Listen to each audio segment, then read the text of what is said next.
The distress beacon had been silent for 3 days when the Quarian medical frigate Healer's Promise detected it a faint pulse emanating from the debris field of what had once been a human research vessel. Captain Nyla of the Quarian Stellar Concordance stood on the bridge, her chitinous fingers drumming against her console as her crew worked to triangulate the signal. "Life signs?" she asked, her translator converting her clicks and whistles into flat, mechanical standard. "Impossible to determine through the radiation," her science officer replied. The antimatter containment breach scattered ionized particles across 12 cubic kilometers. Nyla's compound eyes reflected the viewscreen's glow. In the 73 years since first contact with humanity, the Quarians had learned one immutable fact. Humans were fragile. Their soft bodies couldn't withstand vacuum, their cells degraded rapidly under radiation, and their short lifespans made them seem almost ephemeral compared to the centuries-long lives of most spacefaring species. "We investigate," Nyla decided. "Prepare the medical bay." Her second officer's antennae twitched with concern. "Captain, the debris field is unstable. Reactor fragments are still cascading. A life might remain," Nyla interrupted. "We investigate." They found Brian floating in a shattered section of the cargo hold, his emergency suit's power cell flickering at 2%. The human male was unconscious, his vital signs barely registering on Quarian medical scanners. Nyla herself guided the retrieval drone, her movements precise despite the cascading debris that threatened to tear apart their own vessel. When they brought him aboard, Brian wasn't breathing. "His cardiovascular system has ceased function," the medical officer reported, already injecting human-compatible coagulants. "Oxygen deprivation to the neural tissue for approximately 4 minutes. 4 minutes. For a Quarian, that would mean nothing. Their distributed nervous systems could survive hours without oxygen. For a human, it meant brain death. But Nyla had studied human medicine during the cultural exchange programs. She had read about their remarkable, desperate revival techniques. "Initiate cardiac compression," she ordered, pushing her crew aside. Her chitin-armored hands, designed for delicate surgical work, began rhythmic compressions on Brian's chest.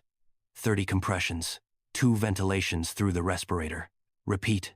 For 17 minutes, Nyla refused to stop. Her exoskeleton ached. Her crew watched in confusion as their captain fought for a life that, by all Quarian medical understanding, was already gone. Brian's heart restarted on the 18th minute. 3 weeks later, Brian sat in the Healer's Promise observation deck, his fingers wrapped around a cup of synthesized coffee that tasted almost right. Nyla found him there, staring at the stars.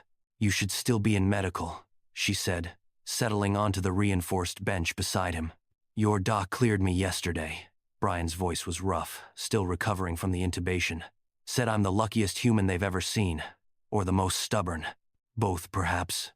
Nyla's antennae tilted in what Brian had learned was amusement. "Your species has a reputation for surviving impossible circumstances."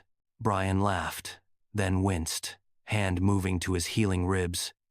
"We're actually pretty fragile, Captain. But thanks for not giving up on me." It seemed important. Nyla struggled for the words. "In Quarian culture, a life is measured in centuries. We move slowly, plan carefully, but watching you fight, even unconscious, your body fought it, reminded me that intensity of life matters more than length." Before Brian could respond, the ship's alert system chimed. Nyla's first officer appeared on the internal comm, antennae vibrating with urgency. "Captain, we're detecting a massive hyperspace signature. Multiple vessels. They're broadcasting Terran military frequencies."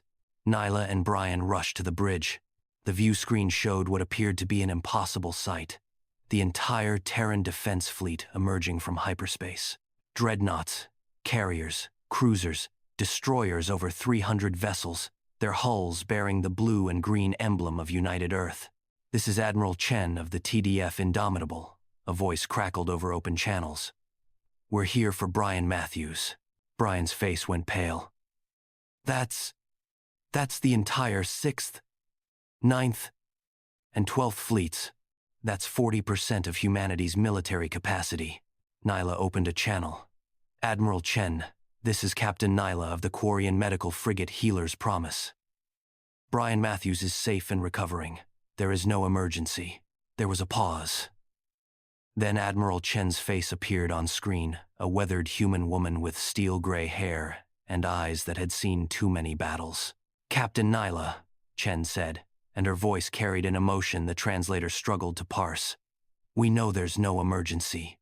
Brian's beacon told us everything before it died. You risked your ship in an unstable debris field. You performed CPR for 17 minutes on a species not your own. You saved one of ours when you could have simply logged his death." Chen's image shifted, and suddenly the view screen split into hundreds of frames faces from across the fleet, human and alien crew members alike. "In human culture, Captain, there is no greater honor than saving a life. You didn't just save Brian. You reminded us why we reach for the stars to find people like you."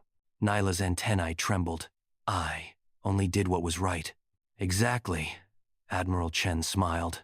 "The Quarian Stellar Concordance has been a neutral party in the Outer Rim conflicts. As of now, the Terran Defense Force offers full military alliance. Anyone who threatens Quarian vessels threatens Earth itself. You saved one human, Captain Nyla. So we're sending you the entire Terran fleet." Brian stood, still unsteady, and placed a hand on Nyla's shoulder. "Welcome to humanity, Captain. We don't forget our friends." As 300 Terran warships took defensive formation around the small medical frigate, Nyla understood something fundamental about these short-lived, fragile beings. They didn't measure friendship in careful political calculations or centuries-long treaties. They measured it in moments that mattered. And 17 minutes of CPR had just changed the balance of power in the galaxy.